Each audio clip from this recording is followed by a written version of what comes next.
Hello दोस्तों, स्वागत है आप सभी का इस नए वीडियो में। तो चलिए शुरू करते हैं। संसार में हर व्यक्ति को किसी न किसी प्रकार की दुर्बलता अवश्य ही होती है। जैसे कोई बहुत तेज दौड़ नहीं पाता है तो कोई अधिक भार नहीं उठा पाता, कोई बहुत ज़्यादा पीड़ित रहता है तो कोई पढ़ी हुई चीज़ों को भूल जाता है।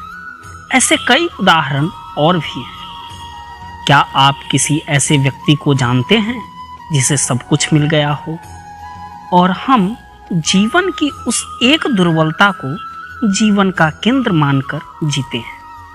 इस कारण मन में दुख और असंतोष की भावना बैठी रहती है। दुर्बलता मनुष्य को जन्म से या फिर संजोग से प्राप्त होता है, परंतु उस दुर्बलता को मनुष्य का मन अपनी मर्यादा बना लेता है। परंतु कुछ व्यक्ति ऐसे भी होते हैं जो अपने पुरुषार्थ और परिश्रम से उस दुर्बलता को हरा देते हैं। क्या अंतर उनमें और दूसरे लोगों में, क्या आपने कभी सोचा है? बहुत ही साधारण सा उत्तर है इसका। जो व्यक्ति दुर्बलता से हारता नहीं है और जो हिम्मत रखता है और परिश्रम करने का साहस रखता है मन में, वो दुर्बलता को हरा देता है। अर्थात दुर्बलता अवश्य ईश्वर देता है, परंतु मर्यादा मनुष्य का मन ही निर्मित करता है। स्वयं ही सोचिए, क्या ऐसा नहीं है? भविष्य का दूसरा नाम है संघर्ष। मन में आज इच्छा उत्पन्न होती है और यदि पूरी नहीं हो पाती तो मन भविष्य की योजना बनाता है।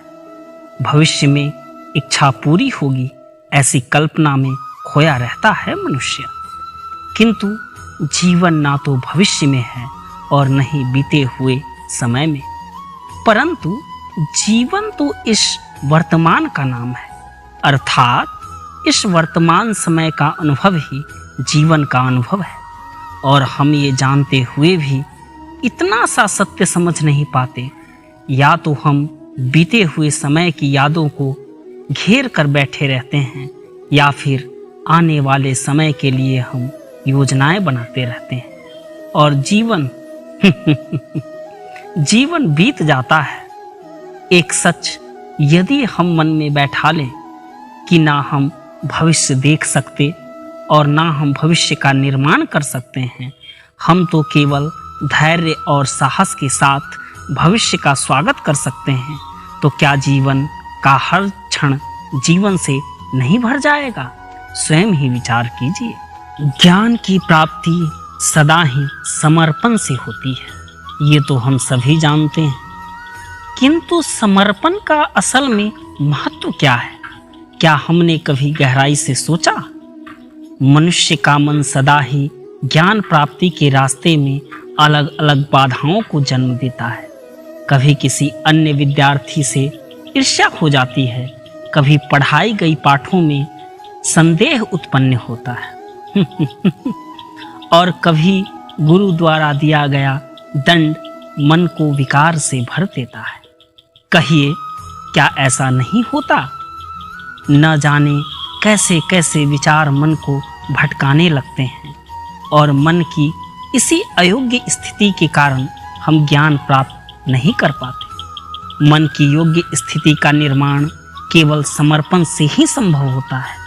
समर्पण मनुष्य के अंधकार का विनाश करता है। ईर्ष्या, महत्वाकांक्षा आदि भावनाओं को दूर कर हृदय को शांत करता है और मन को एकाग्र बनाता है। वास्तव में ईश्वर की सृष्टि में न ज्ञान की मर्यादा है और न ज्ञानियों की।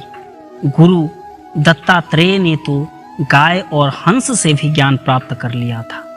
अर्थात विषय ब्रह्म ज्ञान का हो या जीवन के ज्ञान का या विद्यालय में प्राप्त होने वाले ज्ञान का, उसकी प्राप्ति के लिए गुरु से ज़्यादा महत्व है उस गुरु के प्रति हमारा समर्पण। क्या ये सच नहीं है? सोचिए जरा।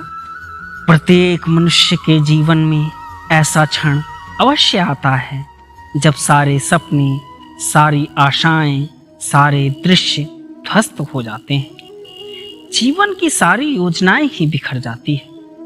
एक ओर धर्म होता है और दूसरी ओर खुद। इसी को धर्म संकट कहते हैं। जब धर्म का वहन ही संकट बन जाए और ध्यान का त्याग ही सुख बन जाए तो विचार कीजिए। कभी किसी स्वजन को के विरुद्ध सत्य बोलने का अवसर प्राप्त हो जाता है, कभी दरिद्रता के समय सरलता से चोरी करने का मार्ग मिल जाता है, कभी किसी शक्तिशाली राजनेता या राजा के कर्मचारी का अधर्म प्रकट हो जाता है। सबके जीवन में ऐसी घटना होती ही रहती है।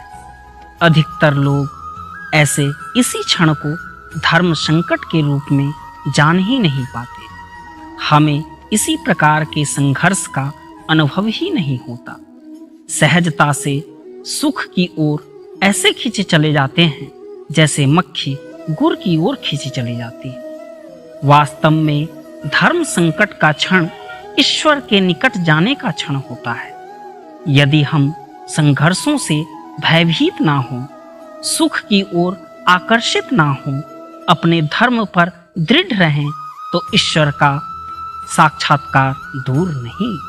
हवा से युद्ध करने वाला पत्ता यदि पेड़ से गिरता है तो भी आकाश की ओर उठता है।